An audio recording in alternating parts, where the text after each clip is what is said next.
नमस्कार दोस्तों। अगर आप भी इंश्योरेंस एग्जाम की तैयारी कर रहे हैं तो ये रहे वो 30 महत्वपूर्ण सवाल जो कि इस एग्जाम में लगातार पूछे गए हैं। अगर ये वीडियो काम की लगी हो तो वीडियो पे लाइक, चैनल को सब्सक्राइब और नीचे कमेंट बॉक्स में थैंक यू लिखना ना भूलना। और साथ ही साथ ये सारे वीडियोस को आप अपने उन सभी दोस्तों के साथ जरूर शेयर करना जो भी आप ही की तरह इस एग्जाम को पहले अटेम्प्ट में क्लियर करने जा रहे हैं। तो दोस्तों पहले सवाल पे चलते हैं। आज प्रचलित बीमा का मूल कहाँ देखा जा सकता है? तो दोस्तों ये पूछा गया है कि बीमा की शुरुआत कहाँ से हुई थी। ऑप्शन दिए हैं यहाँ पे। ए, लॉयड के fire office London. B, fire office America. C, Lloyd की coffee house London. D, Lloyd की कॉफी हाउस बीजिंग। तो दोस्तों लॉयड की जो कॉफी हाउस लंदन थी वहां पे बीमा की शुरुआत हुई थी। इस कॉफी हाउस में काफी सारे जो शिप ओनर्स थे, जो जहाज को ओन करते थे, वो लोग बैठा करते थे। और वहां पे दोस्तों ये सोचा गया कि अगर मान लेते हैं किसी जहाज पे अगर आग लग जाती है तो उसकी भरपाई कर पाना एक ओनर के लिए बहुत ही मुश्किल हो जाता है। इस वजह से इन्होंने एक फंडिंग चालू किया कि हम लोग सब जो है कुछ कुछ पैसा जोड़ते रहेंगे हर महीने हर साल, कि अगर किसी को इस तरह की आपदा आती है तो हम उसकी जो कंपनी है उसको बचा सके, उस व्यक्ति को जो है बचा सके, है ना। तो इस तरह से जो है इंश्योरेंस की शुरुआत होती है। उसकी शुरुआत है लॉयड की कॉफी हाउस लंदन में। अगले सवाल पे चलते हैं। बीमा डैश एक विधि है। बीमा है क्या, ये पूछा गया है। ऑप्शन दिया है। कुछ लोगों की हानि को कई लोगों के बीच में बांटने की विधि। दूसरा, एक व्यक्ति के जोखिम को अन्य व्यक्तियों के हस्तांतरण करने की। तीसरा, कई लोगों के नुकसान को कुछ लोगों द्वारा बांटने की।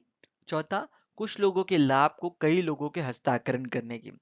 तो दोस्तों इसमें जो सही जवाब है वो है कुछ लोगों के हानि को कई लोगों में बांटने की विधि को जो है इंश्योरेंस कहा जाता है।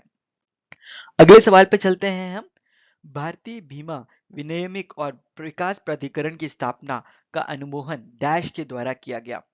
ये पूछा गया है कि कौन सा ऐसी कमेटी बैठी होगी जिसके थ्रू ये डिसाइड किया गया कि हमें एक आईआरडीए की बॉडी बनानी है या भारतीय बीमा विनियामक और विकास प्राधिकरण की स्थापना करनी है। ऑप्शन दिया है। संसदीय committee. B, Malhotra committee. C, बीमा committee. D, tariff advisory committee. तो दोस्तों इसका जो सही जवाब है वो है मल्होत्रा कमेटी। अगले सवाल पे हम लोग चलते हैं। बीमा अधिकारी की बीमा लागत को कम करने का तरीका इनमें से कौन सा है? ऑप्शन दिया है। ए, पुनर्बीमा। B, deductible. तीसरा, सहबीमा। चौथा, छूट या रिवेट। तो दोस्तों इसमें जो सही जवाब है वो है डिडक्टिबल। होता है क्या है, मान लेते हैं कि कोई इंश्योरेंस का जो क्लेम राशि है वो 10 लाख रुपीज की आनी होती है। अगर हम ये कह दें कि आप पूरा 10 लाख रुपीज जो है इंश्योरेंस कंपनी से ना लेके जो पहला 3 लाख जो खर्चा होने वाला है आपको, वो आप खुद से अगर देने को रेडी हो जाए तो वो डिडक्टेबल कहलाता है। कि हमने ये कह दिया कि 10 लाख पूरी राशि हमें नहीं चाहिए बीमा कंपनी से, हमें कहा भी आप 7 लाख दे देना अगर 10 लाख का खर्चा हुआ है तो जो पहला 3 लाख हम खुद से देने वाले हैं वो डिडक्टेबल कहलाएगा। और इससे होता यह है कि जो भी प्रीमियम राशि हम लोग महीने भर महीने या साल भर साल देनी होती है वो इस कारण से कम हो जाती है, क्योंकि हम भी रिस्क का जो है एक भागीदार बनने के लिए रेडी होते हैं डिडक्टेबल के थ्रू। अगले सवाल पे हम लोग चलते हैं। ग्राहक संबंध में पहली धारणा कैसे बनाई जाती है? तो ये पूछा गया है कि किसी भी एक ग्राहक के सामने आपको किस तरह से पेश आना है। एक ऑप्शन दिया है आत्मविश्वासी होकर। दूसरा, समय पर चलकर रुचि दिखाकर और आत्मविश्वासी होकर। तीसरा है रुचि दिखाकर। चौथा है समय पर चलकर।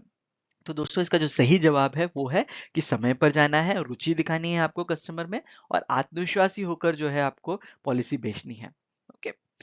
अगले सवाल पे हम लोग चलते हैं। यहाँ पे बताया गया है बीमाकर्ता बीमा लोकपाल के क्षेत्र के अंतर्गत डैश संबंधित दावों की शिकायत की जा सकती है। ऑप्शन बताया गया है यहाँ पे कि ये पूछा गया है कि इनमें से कौन कौन सी चीजों के बारे में हम शिकायत कर सकते हैं। ऑप्शन दिया है सभी व्यक्तिगत बीमा। दूसरा है जीवन बीमा। तीसरा है सामान्य बीमा। चौथा है स्वास्थ्य बीमा। तो दोस्तों बात यह है कि ओम्बड्समैन जो होता है या फिर बीमा करता बीमा लोकपाल होता है उसके पास आप इन सभी टाइप के जो इंश्योरेंस से कंप्लेंट को लेकर आप जा सकते हैं। सभी व्यक्तिगत बीमा जो है इसमें इंक्लूडेड रहती है। अगले सवाल पे हम लोग चलते हैं। ये बहुत ही रिपीट होता है दोस्तों ये वाला जो सवाल है, कि समझना इस सवाल को आप, क्योंकि हो सकता है कि आप जो है इसके डिफरेंसेस को ना समझ के गलत आंसर टिक करके आओ, तो इसको एकदम आप ध्यान से सुनना। पहला सवाल जो है इसमें यह बताया है कि लोकपाल का आर्थिक अधिकार क्षेत्र क्या है। कि अगर इंश्योरेंस ओम्बड्समैन के पास अगर आप जाते हैं तो कितने तक का जो क्लेम का बारे में वो डिसीजन ले सकता है। ऑप्शन यहाँ पे दिया है 10 लाख, 20 लाख, 30 लाख और 50 लाख। तो दोस्तों इसका जो सही जवाब है वो है 20 लाख की जमा राशि, या फिर 20 लाख की जो राशि तक का जो डिसीजन होता है वही जो है इंश्योरेंस ओम्बड्समैन ले सकता है। उसके ऊपर जाता है तो कोई और जो है बॉडी है जो कि इसके बारे में डिसीजन ले सकती है। वो कौन सी बॉडी है वो भी हम लोग समझेंगे। नेक्स्ट सवाल है, राज्य उपभोक्ता विवाद निवारण आयोग कितने दावा धनराशि तक शिकायत स्वीकार कर सकता है? ऑप्शन यहाँ पे आप देखेंगे तो दिया हुआ है 20 से अधिक यानी बट 50 से कम। दूसरा ऑप्शन दिया है 50 से ज्यादा बट 100 लाख से कम। दूसरा दिया है यहाँ पे 20 लाख से अधिक बट 100 लाख से ज्यादा नहीं। और चौथा ऑप्शन दिया है यहाँ पे 10 लाख से अधिक किंतु 50 लाख से अधिक नहीं। तो दोस्तों यहाँ पे आपको समझना है इसका करेक्ट आंसर है 20 लाख से अधिक बट 100 लाख से कम। ओके, तो आप ये समझिएगा जो पहला वाला था इंश्योरेंस ओम्बड्समैन वो केवल जो है 20 लाख से कम की राशि तक में जो है आपको कंप्लेंट ले सकता है। वहीं पे अगर 20 लाख से ऊपर की राशि की जब बात आ जाती है तो वो चला जाता है वो case state consumer dispute redressal commission के पास। इसका मतलब राज्य उपभोक्ता विवाद निवारण आयोग के पास जो है ये केस जाता है अगर आप कंप्लेंट करते हैं तो। इसका जो तीसरा वर्जन है वो है सबसे इंपॉर्टेंट कि नेशनल कमीशन यानी कि राष्ट्रीय उपभोक्ता आयोग की अधिकतम डैश क्षतिपूर्ति दावा धनराशि के विवाद में स्वीकार कर सकती है। तो 3 लेवल्स हैं दोस्तों यहाँ पे। एक तो हो गया इंश्योरेंस ओम्बड्समैन का, दूसरा स्टेट का हो गया, तीसरा हो गया नेशनल कमीशन हो गया, ये राष्ट्रीय उपभोक्ता। तो जब बात आती है राष्ट्रीय उपभोक्ता की तो ये जो है वो 100 लाख जो अमाउंट होता है उतने अमाउंट तक की जो है राशि तक का वो डिसीजन ले सकता है। ओके, 3 लेयर्स हैं। 20 लाख से कम है तो आपका जो है बीमा लोकपाल हो गया, जो उसके ऊपर 20 से लेकर 50 है तो आप जो है स्टेट के पास जाते हैं, और अगर 1 लाख जो है 100 लाख से अधिक है तो आप जो है राष्ट्र उपभोक्ता आयोग के पास जाते हैं। ठीक है, अब अगले सवाल पे हम लोग चलते हैं। लोकपाल को अपनी सिफारिशें देने के लिए निर्धारित समय भी सीमा क्या है यदि दोनों पार्टी उसकी मध्यस्थता के लिए तैयार हो तो कितने दिनों के अंदर लोकपाल को अपना जो है सिफारिश या फिर रिकमेंडेशन दे देना चाहिए अगर दो पार्टी जो है आपसी समझौते के लिए रेडी हो कंप्लेंट के बाद?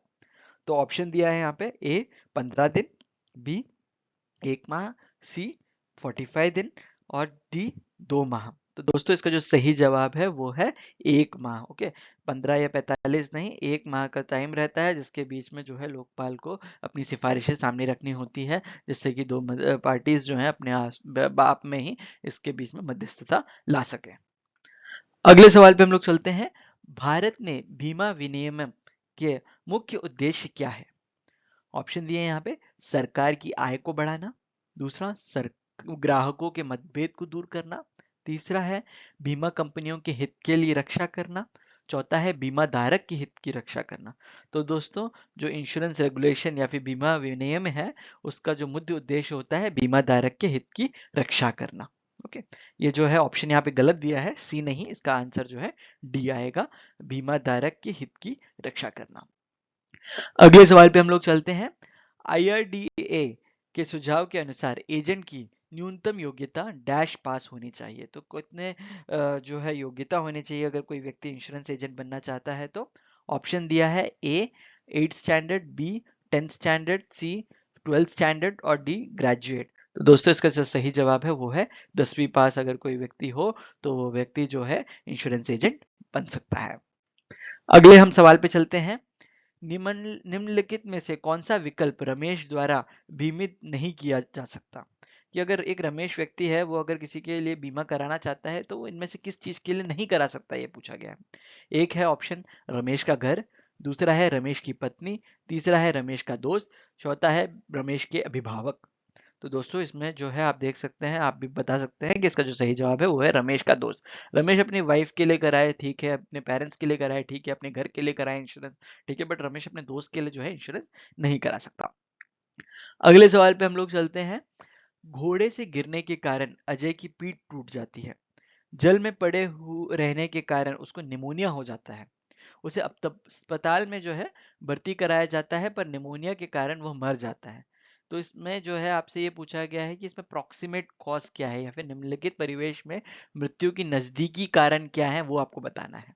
ओके, तो यहाँ पे तीन चीजें हुई है, एक तो व्यक्ति जो है घोड़े से नीचे गिर गया, दूसरा है वो पानी में पड़ा रहा जिस कारण से निमोनिया हो गया, और आखिरी में मृत्यु कहाँ पे हुई, अस्पताल में भर्ती होने के बाद हुई। ओके, तो यहाँ पे आपको ऑप्शन बताना है कि कौन सा जो है इसमें सबसे नजदीकी कारण आप कह सकते हैं। ऑप्शन ए निमोनिया, बी टूटी हुई पीठ, सी घोड़े से गिरना, चौथा है शल्य चिकित्सा। तो दोस्तों इसका जो सही जवाब है वो है घोड़े से गिरना। अगर व्यक्ति घोड़े से नहीं गिरता तो ये कुछ भी नहीं होता है ना, तो इसका जो प्रॉक्सिमेट कॉज है वो घोड़े से गिरना हुआ। अगले सवाल पे हम लोग चलते हैं। Which of the below party is not eligible to enter into life insurance contract. इनमें से आपको बताना है निम्नलिखित में से कौन से पक्ष जो है जीवन बीमा अनुबंध करने के योग्य नहीं है। ऑप्शन ए दिया है व्यवसाय मालिक, दूसरा है नाबालिग, तीसरा है गृहिणी, चौथा है सरकारी कर्मचारी। तो दोस्तों इसमें सही जवाब है वो आप सभी जानते हैं, नाबालिग लोगों का जो है बीमा इंश्योरेंस जो है नहीं किया जाता है। अगले सवाल पे हम लोग चलते हैं। निम्नलिखित में से कौन सा आपराधिक संसाधनों को प्रस्तुत करता है। ऑप्शन दिया है ए धोखाधड़ी, बी अनुचित प्रभाव, सी दबाव, डी गलती। तो इनमें से कौन से आप चीज को आप जो है आपराधिक संसाधन मानेंगे। इसका जो सही जवाब है दोस्तों वो है दबाव। किसी के ऊपर दबाव डाल के अगर आप पॉलिसी बेचते हैं तो वो जो है वो क्रिमिनल ऑफेंस कहलाता है, जेल हो सकती है। ओके, अगले सवाल पे चलते हैं हम। निम्नलिखित में से कौन छूत की बीमारी है, मतलब कौन सा ऐसा बीमारी है जो कि छूने से जो है स्प्रेड होती है। ऑप्शन दिए हैं यहाँ पे ए ट्यूबरकुलोसिस, बी मलेरिया, सी एड्स, और चौथा दिया है उपरोक्त में से सभी। ओके, तो इसमें जो सही जवाब है ये है उपरोक्त में से सभी जो है वो छूने से स्प्रेड होते हैं, भले वो ट्यूबी हो, मलेरिया हो या एड्स। अगले सवाल पे चलते हैं। प्रधानमंत्री जन धन योजना की शुरुआत डैश के द्वारा की गई। ऑप्शन दिए हैं यहाँ पे ए श्री नरेंद्र मोदी, बी श्री मनमोहन सिंह, सी अटल बिहारी वाजपेयी, डी श्रीमती इंदिरा गांधी। तो दोस्तों इसका जो सही जवाब है वो है श्री नरेंद्र मोदी द्वारा इसकी स्थापना या फिर शुरुआत की गई। अगले सवाल पे हम लोग चलते हैं। निम्नलिखित में से किसे बीमा का विषय वस्तु के रूप में संदर्भित किया जाता है। ऑप्शन दिया है यहाँ पे बीमा की पॉलिसी, बी बीमा प्रपोजल फॉर्म, सी प्रीमियम, डी संपत्ति जिसका बीमा किया जा सकता है। तो दोस्तों सब्जेक्ट मैटर ऑफ इंश्योरेंस या फिर आप कह सकते हैं बीमा की विषय वस्तु जो है कोई डॉक्यूमेंट नहीं होते वो, बल्कि वो चीज होती है जिसका आप इंश्योरेंस कराने हैं। इसलिए इसका जो करेक्ट आंसर है वो है संपत्ति जिसका बीमा किया जा रहा है, वो है बीमा की जो है विषय वस्तु। अगले सवाल पे हम लोग चलते हैं। वो घटना जिसके घटित होने से वास्तव में नुकसान होता है एक डैश कहलाती है। ऑप्शन दिए हैं यहाँ पे ए आपदा, बी टूट फूट, सी दुर्लभता, डी संपत्ति। तो दोस्तों इसमें से कौन सा ऑप्शन जो है करेक्ट है। करेक्ट ऑप्शन है ए, है ना, वो घटना जिससे घटित होने पे वास्तव में नुकसान होता है उसको हम लोग आपदा कहते हैं। ओके, नेक्स्ट सवाल पे हम लोग चलते हैं। घोड़ों पर दाव लगाना या शेयर बाजार के सट्टे एक डैश हानि है। ओके, ये जो गैम्बलिंग होती है, जो स्टॉक मार्केट में लगाते हैं हम लोग पैसा, उसमें जो होने वाले लॉस को हम क्या कहते हैं। ऑप्शन दिया है ए सट्टा जोखिम, बी शुद्ध जोखिम, सी विशेष जोखिम, डी बुनियादी जोखिम। तो दोस्तों ये जो है ये तो आप खुद से डिसाइड करते हैं ना, स्पेकुलेट करते हैं मार्केट में, इस वजह से ये जो है सट्टा जोखिम कहलाता है। ये आपके वश में होता है कि आप सट्टा लगाने जा रहे हैं या नहीं लगाने जा रहे हैं, है ना। ये वाला रिस्क जो होता है मैनेजेबल होता है, फिर भी कह सकते हैं। अगले सवाल पे हम लोग चलते हैं। बीमा के संबंध में डैश जोखिम का उदाहरण नहीं है।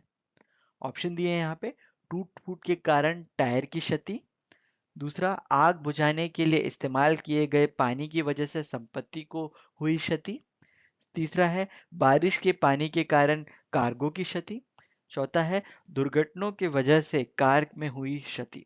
तो दोस्तों इसका जो सही जवाब है वो है टूट फूट के कार में टायर की जो क्षति होती है, कि आप जैसे गाड़ी अगर चला रहे होते हैं तो अपने आप आपको पता है कि टायर जो होता है घिस जाता है कुछ सालों बाद, तो उसको जो है आप इंश्योरेंस में कवर नहीं कर सकते।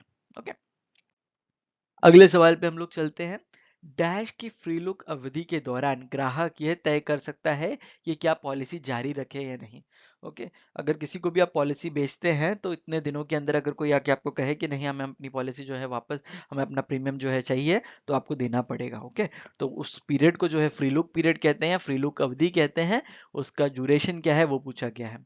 ऑप्शन दिए हैं A 28 days, B 21 days, C 15 days and D 10 days. तो दोस्तों इसका जो सही जवाब है वो है 15 दिन या फिर 15 डेज। ओके, अगले सवाल पे हम लोग जो है चलते हैं इसके। ये जो है नया सवाल था। इसमें यदि पॉलिसी की नवीनीकरण पॉलिसी समाप्त हो गई है, डैश के अंदर होता है, तो यह गैप पॉलिसी ब्रेक नहीं समझा जाएगा। इसका मान लेते हैं कि आपका जो है पॉलिसी का जो प्रीमियम देना होता है वो आपने नहीं दिया टाइम से, नहीं दिया। अब जो है 1 महीने का ड्यूरेशन हो गया, इस ड्यूरेशन के अंदर अगर कुछ हो जाता है तो क्या आपको पॉलिसी मिलेगी कि नहीं मिलेगी, ये सवाल है। ओके, तो डेफिनेटली मिलेगी। 30 दिन का टाइम रहता है दोस्तों कि एक बार पॉलिसी का अगर प्रीमियम आपने 30 दिन हो गए तब भी नहीं भरा, तब तक जो है आपकी पॉलिसी जो है चालू रहती है। उसके बीच में अगर आप कभी भर भी देते हैं तो वो जो है पॉलिसी के बीच में कोई ब्रेक नहीं माना जाएगा, बल्कि कंटिन्यूअस पॉलिसी ही मानी जाएगी। उल्टा ये भी बता दें आपको कि अगर किसी ने प्रीमियम नहीं भरा उसके बाद के जो 30 दिन के अंतर्गत अगर कुछ हो जाता है तो भी जो है उस व्यक्ति को उसकी बीमा की जो राशि होती है वो दी जाती है। ओके, तो इसका सही उत्तर है 30 डेज या 30 दिन। नेक्स्ट सवाल पे हम लोग चलते हैं। अग्नि बीमा पॉलिसी डैश के कारण संपत्ति को हानि कवर नहीं की जाती है। ओके, जो फायर इंश्योरेंस पॉलिसी होता है इसमें अगर ये इंसिडेंट हो जाए तो जो है संपत्ति को अगर लॉस हो रहा है तो उसको कवर नहीं किया जाएगा। ऑप्शन दिया है ए बाढ़, दूसरा है भूकंप, तीसरा है अग्नि, ओके, चौथा ऑप्शन दिया है युद्ध के कारण बमबारी। ओके, तो जो नॉर्मल इंश्योरेंस होती हैं फायर इंश्योरेंस पॉलिसी, उसमें बाढ़ आ जाए या भूकंप आ जाए, अग्नि हो जाए, तब में इंश्योरेंस मिल जाता है। बट अगर कोई बॉम्बिंग हो रही है, आपका राष्ट्र जो है वो युद्ध में चला जाए, उसके कारण बमबारी के कारण आपका जो है घर अगर जल जाता है तो वो जो है कवर नहीं किया जाता है फायर इंश्योरेंस पॉलिसी के थ्रू। ओके, नेक्स्ट सवाल पे हम लोग चलते हैं। निम्नलिखित किस व्यवसायी को लाइसेंस आईआरडीए द्वारा नहीं दिया जाता है? इनमें से कौन से व्यवसायी को जो है आईआरडीए लाइसेंस नहीं देती है? ऑप्शन है ए सर्वेयर, बी टीपीए, सी जांचकर्ता, डी ब्रोकर्स। दोस्तों इसमें से जो ए बी और डी हैं उनको जो है आईआरडीए भी जो है नियुक्त कर सकती है, बट जो इन्वेस्टिगेटर्स होते हैं वो एकदम इंडिपेंडेंट होते हैं, वो आईआरडीए के प्रोफेशनल्स नहीं होते हैं। ओके, अगले सवाल पे हम लोग चलते हैं। बीमा अधिनियम के अनुसार डैश से अधिक के दावों के लिए स्वतंत्र सर्वेक्षक की आवश्यकता होती है। तो इनमें से जो कौन सा क्लेम अमाउंट के ऊपर जो है आपको इंडिपेंडेंट सर्वेयर्स बिठाने पड़ते हैं या फिर स्वतंत्र सर्वेक्षक बिठाने पड़ते हैं, ये सवाल है। ऑप्शन दिया है ए 20,000, बी 15,000, सी 10,000 और डी 5,000। तो दोस्तों इसका जो सही जवाब है वो है 20,000। 20,000 रुपीज के ऊपर की जो राशि होती है उसके ऊपर अगर राशि चली जाती है तो इंडिपेंडेंट सर्वेयर जो होते हैं क्लेम में डालने होते हैं इंश्योरेंस एक्ट के हिसाब से। नेक्स्ट सवाल जो है ये है कि यदि बीमाकर्ता यह निर्णय लेता है कि एक निश्चित हानि देय नहीं है, ऐसे मामलों की अंतिम निर्णय किसका माना जाता है? ओके, अगर मान लेते हैं कोई भी ऐसा लॉस हुआ है जो कि पॉलिसी के अंदर कवर, ऐसा कोई डिस्प्यूट बैठ जाता है तो उसमें फाइनल डिसीजन कौन लेगा? ओके, ऑप्शन दिया है यहाँ पे। बीमाकर्ता निर्णय अंतिम होता है, दूसरा कानून की अदालत, तीसरा आर्बिट्रेटर या फिर पंच, और डी अंपायर। ओके, तो दोस्तों इसका जो सही जवाब है वो है कानून की अदालत जो है वो इस पर फैसला उठाती है कि वो जो है क्लेम दिया जाएगा या नहीं दिया जाएगा। ओके, अगले सवाल पे हम लोग चलते हैं। यात्रा बीमा पॉलिसी के संबंध में देश के बाहर दावों का मूल्यांकन डैश के द्वारा किया जाता है। ओके, ऑप्शन दिया है यहाँ पे। भारतीय लाइसेंसी द्वारा सर्वेयर, दूसरा ऑप्शन है पॉलिसी के नियमित द्वारा भुगतान एजेंट, तीसरा है बीमाकर्ता के अपने कर्मचारी, डी हानि होने वाले देश के स्थानीय सर्वेयर। ओके, तो इसका इसका जो सही जवाब है वो है पॉलिसी की नामित दावा भुगतान एजेंट जो होते हैं वो इसका सर्वेक्षण करते हैं। नेक्स्ट सवाल पे हम लोग चलते हैं। हानि पॉलिसी के दायरे के अंदर है, यह साबित करने की जिम्मेदारी डैश पर होती है। ऑप्शन दिया है यहाँ पे। बीमाकर्ता, दूसरा है सर्वेक्षक, तीसरा है बीमाधारी, चौथा है जांचकर्ता। दोस्तों तो इसका सही जवाब है यहाँ पे बीमाधारी जो होता है, जो इंश्योर्ड होता है, उसको बताना होता है कि कितना लॉस उसने जो है झेला है ना। वही जो है सबसे बढ़िया तरीके से बता सकता है कि उसको टोटल कितना लॉस हुआ है।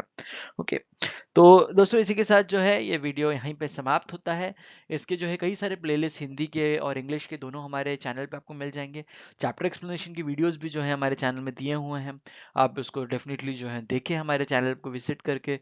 चैनल को अभी तक अगर सब्सक्राइब नहीं किया है तो डेफिनेटली सब्सक्राइब करें। मिलता हूँ आपसे अगले वीडियो में, तब तक के लिए जय हिंद, जय भारत।